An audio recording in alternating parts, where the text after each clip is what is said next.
Donc, le 20 août de l'année 1738 a lieu au collège Saint-Thomas de Rennes la traditionnelle remise des prix de fin d'année aux étudiants. Ce collège, qui a été créé au XIe siècle et qui est encore aujourd'hui en activité sous le nom de lycée Émile Zola, est une véritable institution rennaise. Devenu collège royal en 1534, sa direction et son enseignement sont confiés à partir de 1604 à des membres de la Compagnie de Jésus qui vont faire de l'apprentissage artistique une des clés de leur programme éducatif.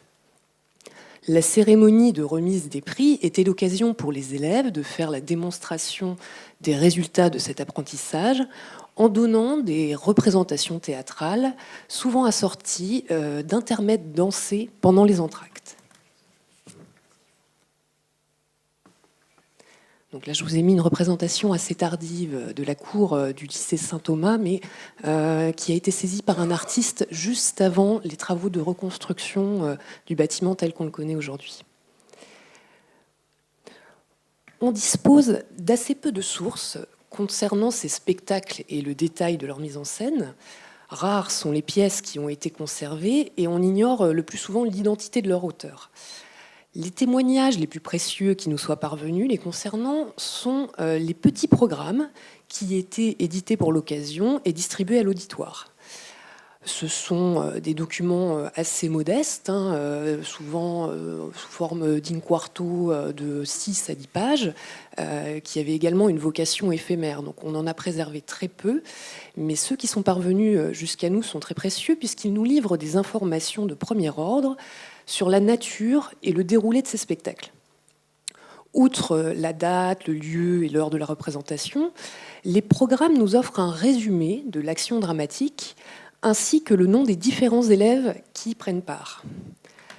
Le 20 août 1738, c'est donc une tragédie d'Ulpien qui est donnée en représentation à midi précis, gare aux retardataires.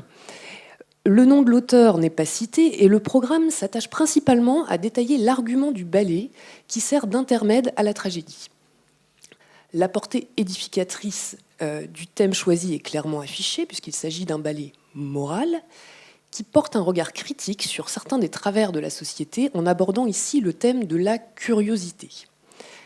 Le prologue nous informe qu'il existe différents types de curiosités qui peuvent être tout aussi bien néfastes que bénéfiques selon l'objet sur lequel elles se portent.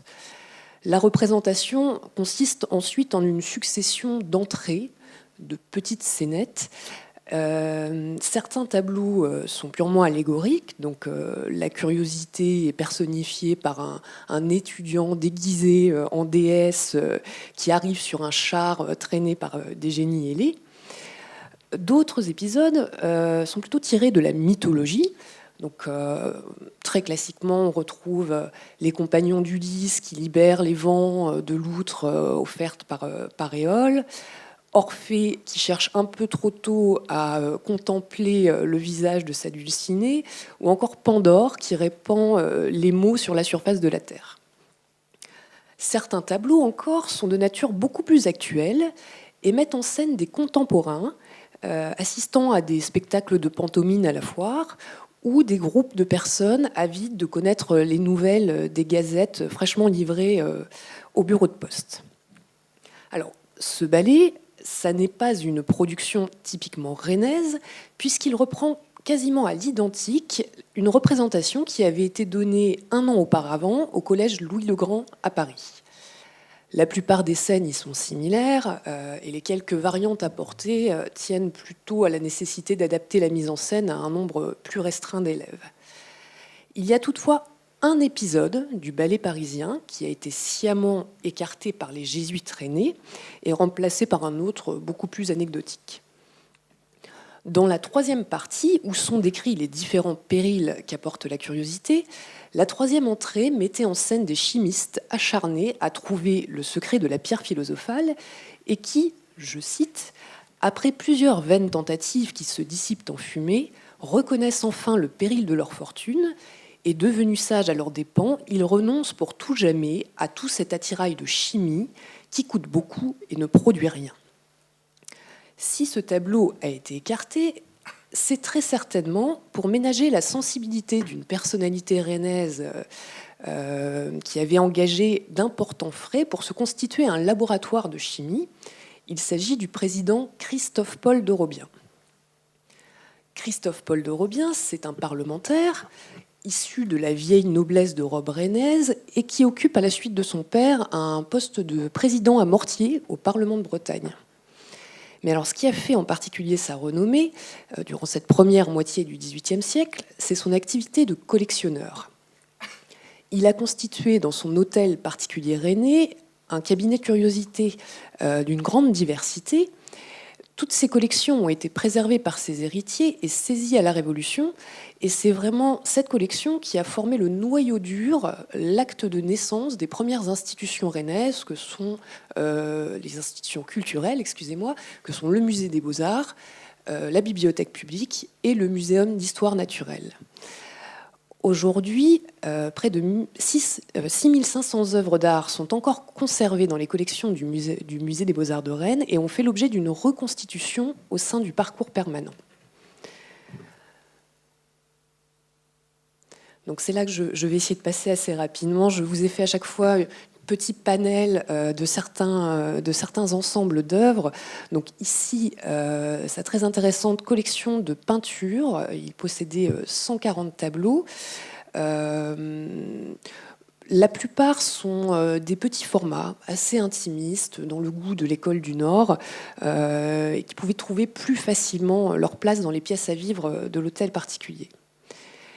Mais ce qui assure encore aujourd'hui la renommée de cette collection, c'est l'exceptionnel ensemble de dessins réunis par ses soins, où on retrouve des noms excessivement prestigieux. Donc il y a 2 feuilles de Léonard de Vinci, un dessin de Michel-Ange, de Donatello, Rembrandt, Botticelli, Albrecht Dürer. Donc cette collection aujourd'hui, c'est ce qui a fait connaître le nom de Christophe-Paul de Robien. Il y a eu une exposition très importante en 1990 qui a fait date, qui s'appelait Diseño, qui a rassemblé énormément d'historiens de l'art et d'attributionnistes qui ont fait un travail scientifique exceptionnel pour l'identification de cette collection. Et cette exposition était itinérante, donc elle a voyagé à Paris, en Italie, à Modène et jusqu'à Sibiu en Roumanie. Les collections de sculptures ne sont pas en reste, avec une grande diversité de pièces aussi bien antiques que modernes. On a des statuettes égyptiennes, gréco-romaines, du Moyen-Âge ou de la Renaissance italienne, comme cette très belle Cléopâtre du sculpteur Giovanni Maria Mosca. La proximité des grandes villes portuaires et les échanges commerciaux avec la Compagnie des Indes lui ont également permis d'acquérir une importante collection d'objets extra-européens. Donc là encore, je vous ai mis une petite sélection d'objets qui viennent un peu des 4 coins du globe. On a des objets excessivement rares. Donc ici, un sabre japonais, ce qui est très surprenant, connaissant la fermeture du pays à cette époque. Les échanges commerciaux du Japon avec le reste du monde ne commencent qu'avec l'ère Meiji en 1867. On a également donc beaucoup d'objets chinois. On était à l'époque dans cette mode pour les chinoiseries où va se mettre en place un commerce un peu parallèle où des artisans chinois créent des objets à destination d'un public occidental. C'est le cas de cette statuette que vous voyez tout à gauche, qui est un modèle de statuette dite trembleuse. Donc c'est extrêmement raffiné. La moustache, les cheveux, ce sont de véritables cheveux humains. Et chaque élément, la tête, les mains sont articulés par un très fin petit ressort. Et dès qu'on effleure la statuette, ça se met en mouvement. Donc on a une dizaine de statuettes de cet acabit. Dès qu'on ouvre la vitrine et qu'on force un petit peu sur le mécanisme, tout se met en mouvement. Ça a un effet assez magique. On a aussi une miniature de la tour de Nankin en marqueterie de nacre qui a été restaurée récemment et qui est une des pièces maîtresses du cabinet. un écran à main Micmac de l'Est du Canada, une clochette en défense d'éléphant originaire du Bénin, une bouteille Taino d'Haïti, et peut-être l'objet le plus impressionnant qui soit encore parvenu jusqu'à nous, un kayak inuit qui fait pas loin de 7 mètres de long et qui provient de la côte du Labrador et qui daterait du XVIIe siècle, donc un des plus anciens préservés. Ce qui faisait en particulier la fierté de notre collectionneur, c'était son importante collection d'histoire naturelle, composée de minéraux, de coquillages et d'animaux naturalisés.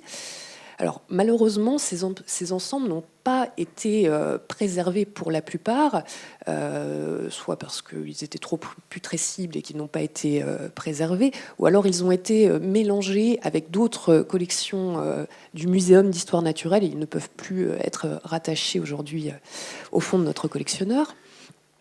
Par chance, le président avait fait appel à des artistes locaux pour reproduire ces collections dans un ensemble de planches illustrant les catalogues qu'il adressait de ses propres possessions. On apprend à la lecture de ces manuscrits qu'il possédait également des animaux vivants. Donc, vous avez sur la planche du milieu ce qu'il appelle un chat-tigre du Sénégal, qui apparemment était parfaitement apprivoisé et joué avec ses enfants.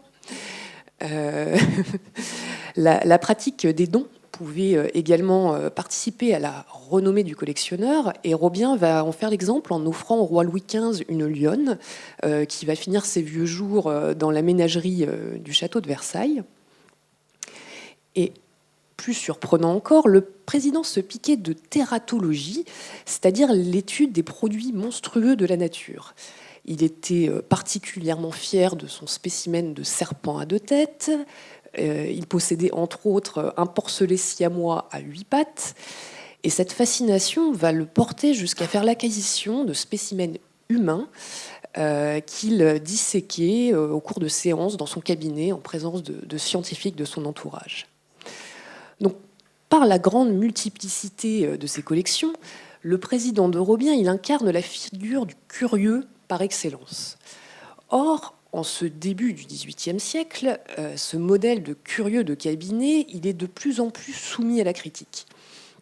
Jean de la Bruyère en dresse une satire assez acerbe dans ses Caractères en 1688, où il décrit les curieux comme des personnes qui, je cite, « ne pouvant se résoudre à renoncer à aucune sorte de connaissance, les embrassent toutes et n'en possèdent aucune ».